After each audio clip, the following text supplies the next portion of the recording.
Hello friend, welcome to web Gujarat. Gujarat ગૌણ સેવા પસંદગી મંડળ વર્ગ 3ની અંદર ગ્રુપ એ અને બીની એક્ઝામ છે. તેમાં આપણે સીસીના ન્યૂ સિલેબસ મુજબ મેથ્સના પ્રશ્ન જોઈએ છીએ. તો એમાં આજનો વિષય છે આપણો મધ્યક, મધ્યસ્થ અને બહુલક. તેના પ્રશ્ન અને તેની સમજૂતી સૂત્ર વિશે આપણે ચર્ચા કરીશું. તો શરૂ કરીએ આજનો વિડીયો.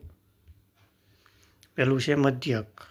તેને સરેરાશ આપણે કહી શકીએ. મધ્યક એ આપેલી માહિતીની સરેરાશ એટલે એવરેજ છે. એટલે કે આપેલી તમામ કિંમતોનો સરવાળો કરીને તેને કુલ સંખ્યા વડે ભાંગવાથી મધ્યક આપણો મળે છે. તેનું સૂત્ર આપણે જોઈએ. મધ્યક બરાબર બધા અવલોકનોનો સરવાળો છેદમાં કુલ અવલોકનોની સંખ્યા. ઉદાહરણ જોઈએ તો 2, 4, 6 નંબરો છે. તો 2, 4, 6નો સરવાળો 12 થાય અને 3 સંખ્યા ટોટલ છે એટલે 12/3 એટલે છેદ ઉડાડતા 4 આપણો જવાબ બને. બીજું છે મધ્યસ્થ. બરોબર વચ્ચેની કિંમત જે આવે તેને આપણે મધ્યસ્થ કહેવામાં આવે છે. તો મધ્યસ્થ એ આપેલી માહિતીની ચડતા કે ઉતરતા ક્રમમાં ગોઠવા પછી બરોબર વચ્ચે આવતી કિંમત છે તેને આપણે મધ્યસ્થ કહેવાય. તો શોધવાનું રીત છે તો આપેલી સંખ્યાને નાનાથી મોટી ચડતા ક્રમમાં ગોઠવો. બીજું, જો કુલ સંખ્યાઓ nની એકી એટલે ઓડ હોય તો વચ્ચેની સંખ્યા સીધી મધ્યસ્થ બને અને જો બેકી સંખ્યા હોય તો તે વચ્ચેની બે સંખ્યાનો સરવાળો કરીને તેને 2 વડે ભાંગવામાં આવે ત્યારે તે મધ્યસ્થ બને. ઉદાહરણ આપણે જોઈએ તો 3, 1, 7, 5, 9ને ચડતા ક્રમમાં ગોઠવતા 3, 1, 5, 7, 9 અહીં બરોબર વચ્ચે 5 આવે છે તો તે મધ્યસ્થ આપણું 5 થશે. ત્રીજું છે બહુલક.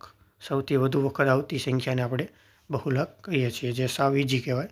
બહુલક એટલે આપેલી માહિતીમાંથી જે સંખ્યા સૌથી વધુ વખત વારંવાર પુનરાવર્તન અથવા રિપીટ થતી હોય તેને આપણે બહુલક સામાન્ય રીતે કહીએ છીએ. તે શોધવાની રીત આપણે જોઈએ તો ફક્ત 2 જુઓ કે કઈ સંખ્યા કે ડેટા સૌથી વધારે વાર દેખાય છે. તો ઉદાહરણ આપણે જોઈએ તો 2, 3, 5, 3, 7, 3, 8 હોય તો એમાં 3 સૌથી વધુ એટલે 3 વખત આવેલા છે. તેથી બહુલક આપણો જવાબ થશે 3 છે તે બહુલક થઈ શકે છે. એકથી વધુ બહુલક પણ હોઈ શકે છે. એટલે કોઈ પણ દાખલા એવો હોય તેમાં 2 પણ બહુલક હોઈ શકે છે.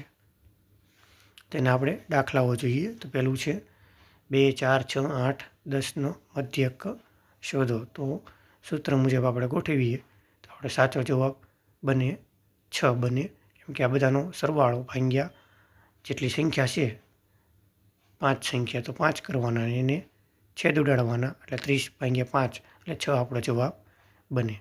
પછી બહુલક એટલે કે વારંવાર રિપીટ થતી તેવી સંખ્યા. તો વારંવાર રિપીટ 3 થાય છે એટલે સાચો જવાબ આપણો 3 બને. પછી છે મધ્યસ્થ. વચ્ચેમાં વચ્ચે જે રહેલી સંખ્યા છે જે 15 તે આપણો જવાબ બને મધ્યસ્થ. એ પ્રથમ 5 પ્રાકૃતિક સંખ્યાઓનો મધ્યક. પ્રાકૃતિક સંખ્યા 1 થી 5 સરવાળો ભાગ્યા 5 છેદ ઉડાડતા 3 આપણો જવાબ બને. 5મો પ્રશ્ન છે 1, 3, 5, 7નો મધ્યક. ચડતા ક્રમમાં ગોઠવતા 2 પદો મળે 3 અને 5 છે. તો મધ્યસ્થ બરાબર સૂત્ર બરાબર જોઈએ તો 3 + 5/2 એટલે 4 આપણો જવાબ બને. પ્રશ્ન 6 નીચેનામાંથી કયા માપને સરેરાશ પણ કહેવામાં આવે છે?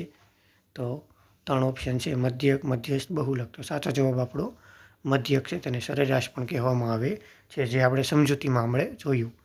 પ્રશ્ન 7મો જો કોઈ માહિતીમાં દરેક સંખ્યા સમાન હોય તો તેનો મધ્યક કેટલો થશે? તો તે સંખ્યા પોતે જ મધ્યક થાય. બરાબર, આ જાણવા જેવું છે અને આઈએમપી પ્રશ્ન કહી શકાય. 8મો પ્રશ્ન 10, 20, 30નો મધ્યક કેટલો થશે? તો 60/3 સંખ્યા બરાબર છેદ ઉડાડતા 20 આપણો જવાબ બનશે. પછી 8, 8, 9, 9, 8, 10નો બહુલક. સૌથી વધુ વખત 8 આવ્યા છે એટલા માટે આપણો જવાબ બનશે 8 બહુલક બનશે. 10મો પ્રશ્ન છે 7, 5, 9, 1, 4નો મધ્યસ્થ શોધો. તો ચડતા ક્રમમાં ગોઠવાના સૌથી વચ્ચે મિડલમાં છે 5 તો તે આપણો જવાબ બનશે. 11મો પ્રશ્ન પ્રથમ 3 અવિભાજ્ય સંખ્યાઓનો મધ્યક શોધો. તો 2, 5, 2, 3, 5નો સરવાળો 10, 10/3 એટલે 3.33 જવાબ આપણો બનશે. 12મો પ્રશ્ન જો અવલોકનોનો 2, 3, 4, 5 x હોય તો આપણે મધ્યક 4 આપેલો છે તો આપણે એક્સ ગોતવાનું છે. તો આ સૂત્ર મુજબ આપણે ચાલવાનું થઈ અને એમાં એક્સની સંખ્યા જે થઈ તે ગોતવાની આપણે થાય.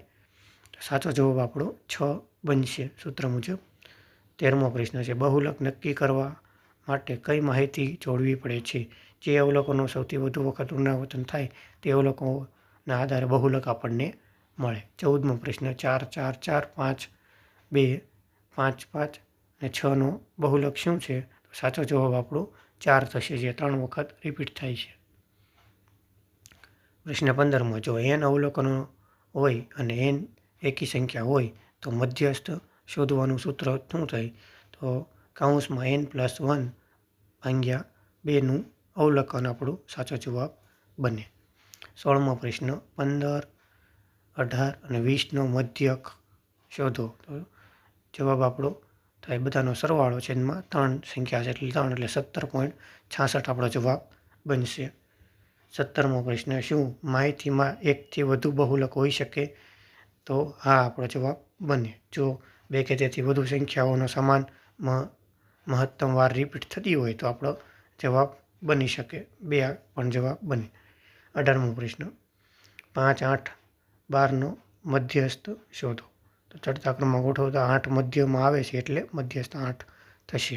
19મો પ્રશ્ન, શૂન્યનો મધ્યક શું થાય? જો તમામ અવલોકનો શૂન્ય હોય તો મધ્યક પણ શૂન્ય થશે.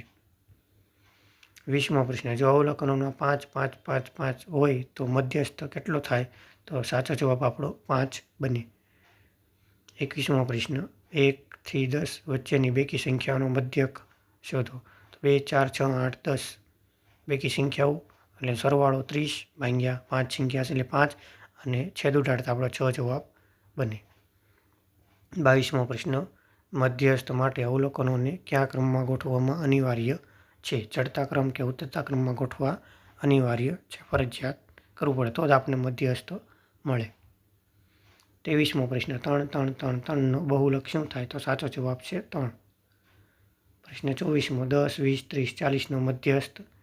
તો બધાને જે પદોનો મધ્ય પદોનો 20 અને 30 છે 2, તો બંનેનો આપણે સરવાળો કરવાનો અને ભાગ્યા 2 કરવાનો એટલે 25 આપણો જવાબ બને.